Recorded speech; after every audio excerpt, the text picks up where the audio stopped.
வங்கி கணக்கு உள்ள அனைவருக்குமே மிக மிக முக்கியமான ஒரு அறிவிப்பு ஒன்று வெளியாகி இருக்குங்க. பேங்க்ல அக்கௌண்ட் வச்சிருக்கீங்களா? அப்போ இந்த செய்தி உங்களுக்கு தான். வங்கியில கணக்கு வைத்திருக்கக்கூடிய அனைத்து நபர்களுக்குமே அதிரடி மாற்றங்கள், புது புது கட்டுப்பாடுகள் வந்திருக்குங்க. ஸோ அது என்ன ரூல்ஸ், என்னென்ன புதிய அறிவிப்புகள் வெளியாகி உள்ளது, யாருக்கெல்லாம் இது பொருந்தும் அப்படின்னு சட்டப்புட்டுன்னு இதை பத்தி தெளிவா நம்ம பார்க்க போறோம். நீங்க இப்பதான் டிடி தமிழ் அப்டேட்ஸ் சேனலை முதல் முறையா பாக்குறீங்க அப்படின்னா சப்ஸ்கிரைப் பண்ணாதவங்க இப்பவே சப்ஸ்கிரைப் பண்ணிக்கோங்க. அண்ட் கூடவே பக்கத்துல வர பெல் ஐகானையும் கிளிக் பண்ணி ஆல் அப்படிங்கிற ஆப்ஷனை செலக்ட் பண்ணி வச்சுக்கோங்க. ஸோ அப்பதான் நம்ம அடுத்தடுத்து போடக்கூடிய அனைத்து புதிய தகவல்களும் உங்களுடைய மொபைலுக்கு உடனே நோட்டிபிகேஷனா வந்து சேரும். அண்ட் வீடியோக்குள்ள போறதுக்கு முன்னாடி இந்த வீடியோ உங்களுக்கு பிடிச்சிருக்கு அப்படின்னா லைக் பட்டனை கிளிக் பண்ணி லைக் பண்ணிக்கோங்க. சாதாரண சேவிங்ஸ் அக்கௌண்ட் வைத்திருக்கக்கூடிய இப்போ யாரெல்லாம் சேவிங்ஸ் அக்கௌண்ட் எல்லாம் வச்சிருக்கீங்களோ, சேவிங்ஸ் அக்கௌண்ட் வச்சிருக்கவங்களுக்கு ஒரு முக்கியமான ரூல்ஸ் கொண்டு வந்திருக்காங்க. அது என்ன ரூல் அப்படின்னா, புதிய வருமான வரி சட்டம் 2025 2026 படி ஒரு முக்கியமான ரூல்ஸ் கொண்டு வந்திருக்காங்க. ஒரு வருஷத்துல உங்க அக்கௌண்ட்ல நீங்க டெபாசிட் செய்யற மொத்த தொகை 10 லட்சம் ரூபாயை தாண்டிச்சு அப்படின்னா அந்த தகவல் நேரா இன்கம் டாக்ஸ் டிபார்ட்மெண்ட்டுக்கு போயிடும். ஒரு வருஷத்துல நீங்க மொத்த தொகையா 10 லட்சம் ரூபாய் டெபாசிட் பண்றீங்க, 10 லட்சம் ரூபாய்க்கு மேல தாண்டிச்சு அப்படின்னா அந்த விஷயம் இன்கம் டாக்ஸ் டிபார்ட்மெண்ட்க்கு தெரிய வந்துடும். அவங்களுக்கு இதை பத்தின இன்ஃபர்மேஷன் போய் சேரும்.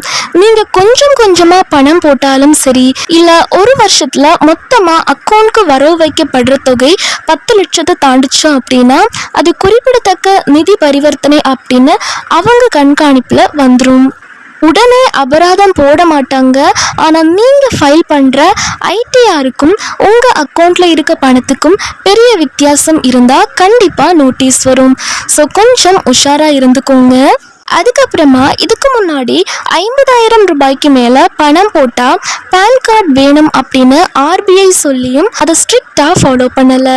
ஆனால் இப்போ ஏப்ரல் 1 இருந்து ரொக்கமாக 50,000 அல்லது அதற்கு மேலே பணம் போடணும் அப்படின்னா பேன் கார்டு கன்ஃபார்மாக கொடுக்கணும் அப்படின்னு அறிவிச்சிருக்காங்க. ஸோ நீங்கள் பேங்க் அக்கௌண்ட்டில் 50,000 ரூபாய்க்கு மேலே பணம் போட போகிறீங்க அப்படின்னா இனிமே கண்டிப்பாக பேன் கார்டு கொடுக்கணும் அப்படின்றதையும் சொல்லியிருக்காங்க. இதற்கு முன்னாடி பேங்க் இதை ரொம்ப ஸ்ட்ரிக்டாக எல்லாம் ஃபாலோ பண்ணலை. பட் இனிமே இது ஸ்ட்ரிக்டாக ஃபாலோ பண்ண போகிறதா சொல்லியிருக்காங்க. ஒரே நாளில் ஒருத்தர்கிட்ட இருந்து 2 லட்சத்துக்கு மேலே கேஷ் வாங்குறது தடை விதிச்சிருக்காங்க. இதை மீறினா 100% அபராதம் விதிக்கப்படும் அப்படின்றதையும் சொல்லியிருக்காங்க.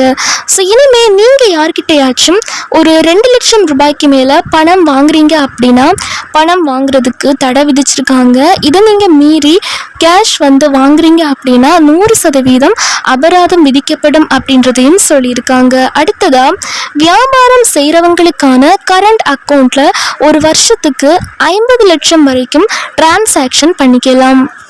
இது யாருக்கு அப்படின்னா வியாபாரம் செய்கிறவங்களுக்கு தான் கொடுத்துருக்காங்க. கரண்ட் அக்கௌண்ட் வச்சிருக்கக்கூடிய வியாபாரம் செய்கிறவங்களுக்கு ஒரு வருஷத்துக்கு 50 லட்சம் வரைக்கும் டிரான்சாக்ஷன் அப்படின்றது பண்ணிக்க முடியும். அடுத்ததா பெரிய தொகையை ஃபோன்பே ஜிபேல அனுப்புறதை விட NEFT UPI இல்லைன்னா செக் மூலமாக பரிமாற்றம் பண்ணுறது தான் இப்போதைக்கு ரொம்ப ரொம்ப சேஃப் அப்படின்றதையும் சொல்லியிருக்காங்க. சின்ன சின்ன தேவைகளுக்கெல்லாம் நம்ம ஃபோன்பே வழியாக பணம் சென்ட் பண்ணுவோம், ஜிபேல பணம் அனுப்புவோம். பட் அதுவே பெரிய தொகையா இருந்துச்சு அப்படின்னா ஃபோன்பே ஜிபே யூஸ் பண்ணி அனுப்புறதை விட NEFT UPI இல்லைன்னா செக் மூலமா பரிமாற்றம் பண்றது ரொம்ப ரொம்ப சேஃப் அப்படின்றதையும் சொல்லியிருக்காங்க. அடுத்ததா டிஜிட்டல் காலம் ஆனாலும் ஏடிஎம்க்குன்னு சில புது ரூல்ஸ் RBI அனுமதியோட பேங்க் கொண்டு வந்திருக்காங்க. முதலாவதா பார்த்தீங்க அப்படின்னா HDFC bank bank UPI ATM rule வந்து என்ன அப்படின்றத பார்த்துடலாம். இனிமே ஏடிஎம் கார்டு இல்லாமல் யூபிஐ கியூஆர் கோடை ஸ்கேன் பண்ணி ஏடிஎம்ல பணம் எடுக்கிற வசதிக்கு புது செக் வச்சிருக்காங்க. மாசத்துக்கு 5 முறை மட்டும்தான் ஃப்ரீ அப்படின்றதையும் சொல்லியிருக்காங்க. இந்த 5 முறையை தாண்டினா ஒவ்வொரு முறை பணம் எடுக்கும் போதும் 23 ரூபாய் கட்டணம் வசூலிக்கப்படும் அப்படின்றதையும் சொல்லியிருக்காங்க. ஸோ 23 ருபீஸ் வந்து வசூலிக்கப்படும் அப்படின்றதையும் சொல்லியிருக்காங்க. அடுத்ததா பஞ்சாப் நேஷனல் பேங்க் அப்படின்னு எடுத்துட்டோம்னா பிஎன்பி பேங்குக்கு டெபிட் கார்டு மூலமா டெய்லி 1 லட்சம் வரைக்கும் பணம் எடுக்கலாம் அப்படின்னு இருந்துச்சு. பட் இப்போ அதை வந்து குறைச்சிட்டாங்க.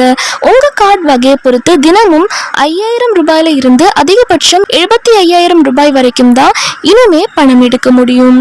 ஸோ உங்களோட கார்டு வகை எதுவோ அதை வச்சு தான் நீங்கள் டெய்லி எவ்வளோ ரூபாய் எடுக்க முடியும் அப்படின்றதையும் நீங்கள் வந்து தெரிஞ்சுக்க முடியும்.